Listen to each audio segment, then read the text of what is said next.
আমাদের যে আশা ভরসা, আমরা যে একটু মুক্ত নিঃশ্বাস নিতে পারছি।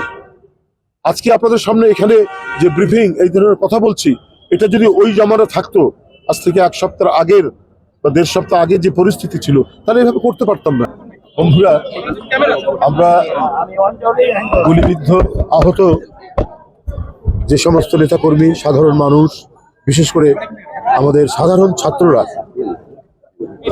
কি বিপজ্জনক পরিস্থিতির মুখোমুখি হয়ে তারা গণতন্ত্র ফেরানো এবং মানুষের মৌলিক মানবাধিকার ফেরানোর যে সংগ্রাম করেছেন, দৃঢ়চেতা এই সাহসী ছাত্রবন্ধু এবং তাদের সাথে সংহতি জানানো জনতা যে কি বিপদ মাথায় নিয়ে জীবনকে বাজি রেখে তারা যে সাহসী লড়াই করেছেন, সেটার আমরা আজকে অনেকটাই প্রমাণ পেলাম।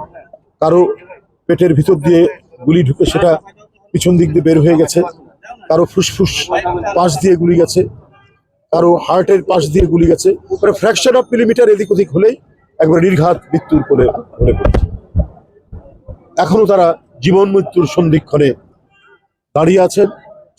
চিকিৎসকরা তারা দিন রাত পরিশ্রম করে তাদেরকে সুস্থ রাখার চেষ্টা করছেন এই ঢাকা মেডিকেল কলেজ। তো ভয়ঙ্কর একটা দুর্বৃত্ত পরায়ণ সরকার ছিল এবং তারা এই সমস্ত মাসুম বাচ্চাদেরকে, এই সমস্ত আলোক পিয়াসী শিশু কিশোরদের বুকে গুলি চালাতে তারা দ্বিধা করেনি এবং এই গুলির মধ্যে দিয়ে তারা একটি প্রজন্মকে নিঃশেষ করে দিয়ে ক্ষমতায় থাকতে চেয়েছে।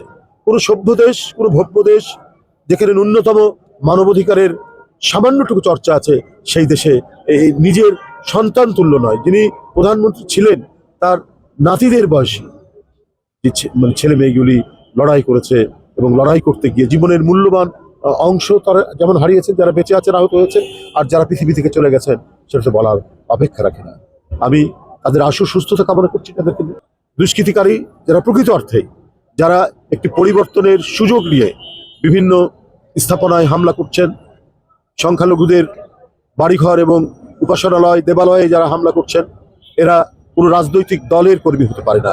প্রধান উপদেষ্টার কথার বরাত দিয়ে বাংলাদেশ জাতীয়তাবাদী দল দীর্ঘ 16 বছর এত নিপীড়ন নির্যাতন সহ্য করেছে এবং তাদের যুবকর্মীরা, ছাত্রকর্মীরা গণতন্ত্রের লড়াইয়ে তারা যে অবদান রেখেছে, আইনের শাসনকে প্রতিষ্ঠার জন্য যারা এতদিন ক্রস ফায়ারের শিকার হয়েছেন, গুমের শিকার হয়েছেন, 16-17 বছর আমাদের জীবনের আরো ভালো কিছু সুন্দরের চর্চা, আরো ভালো কিছু অনুশীলনের যে সুযোগ, সেই সুযোগ থেকে বঞ্চিত করে যারা আমরা বেঁচে আছি, তাদেরকে দিনের পর দিন রিমান্ডে না হলে কারাগারে আমাদেরকে থাকতে হয়েছে। সুতরাং আমরা দৃঢ়তার সাথে এই তত্ত্বাবধায়ক সরকার প্রধান ডক্টর মোহাম্মদ ইউনূস, আন্তর্জাতিকভাবে সম্মানিত একজন মানুষ, তিনি যে আহ্বান জানিয়েছেন, সেই আহ্বানের প্রতি আমাদের পূর্ণ সমর্থন এবং সংহতি জানাচ্ছি। পরিকল্পিতভাবে গোটা দেশকে অস্থিতিশীল করার জন্য একটা মানে চক্রান্তকারী মহল, তাদেরকে হয়তো কোথাও থেকে মদতও দিতে পারে, তারা অস্থিতিশীল করার জন্য চেষ্টা করছে।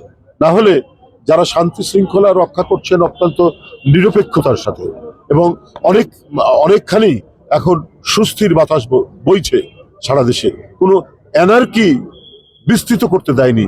সেই সেনাবাহিনীর গাড়ি যারা পুড়িয়ে দেয়, তারা দেশপ্রেমিক লোকজন হতে পারে না, দেশপ্রেমিক মানুষ হতে পারে না। যারা 16-17 বছর ধরে লুটপাট করেছে, নিপীড়ন করেছে, টাকা পাচার করেছে এবং যারা মানে সেই আমল, সেই দুঃসময়কে ফিরিয়ে আনতে চায়, তাদেরই এটি কাজ। এখন আমরা সবাই সজাগ যে এই পরিস্থিতি, শান্তিপূর্ণ পরিস্থিতি, আমাদের যে আশা ভরসা, আমরা যে একটু মুক্ত নিঃশ্বাস নিতে পারছি। আজকে আপনাদের সামনে এখানে যে ব্রিফিং, এই ধরনের কথা বলছি, এটা যদি ওই জামানা থাকতো, আজ থেকে এক সপ্তাহ আগের বা দেড় সপ্তাহ আগে যে পরিস্থিতি ছিল, তাহলে এভাবে করতে পারতাম না। এখান থেকে হয়তো আমাদেরকে ছিনিয়ে নিয়ে যেত। তার প্রমাণ আছে, আপনার গায়েবী জানাজা পড়ছে, সেখানে ইমামকে ছিনিয়ে নিয়ে গিয়ে পুলিশ তুলে নিয়ে যাচ্ছে। মানে কোনো ধরনের অপোজিশন কণ্ঠস্বর, মানুষের যে স্বাধীনতা, গণতন্ত্র যেটা স্বীকৃত, আইনের শাসনে যেটা স্বীকৃত, সেটা করতে চায়নি, সেটাকে ধ্বংস করে দিতে চেয়েছে। এমনভাবে তারা প্রশাসনকে সাজিয়ে কাজটি করেছে। কিন্তু এখন আমরা মনে হচ্ছে যে না, আমরা এখানে কথা বললেও এখন আমাদের সেই বিপত্তি নেই, আমরা প্রাণ খুলে কথা বলতে পারি এবং এর যে অবদান সাধারণ ছাত্রছাত্রী এবং তার সাথে জনতা মিলে, আমি তাদেরকে আবারও কৃতজ্ঞতা জানাচ্ছি এবং তাদের প্রতি জানাচ্ছি অফুরন্ত ভালোবাসা।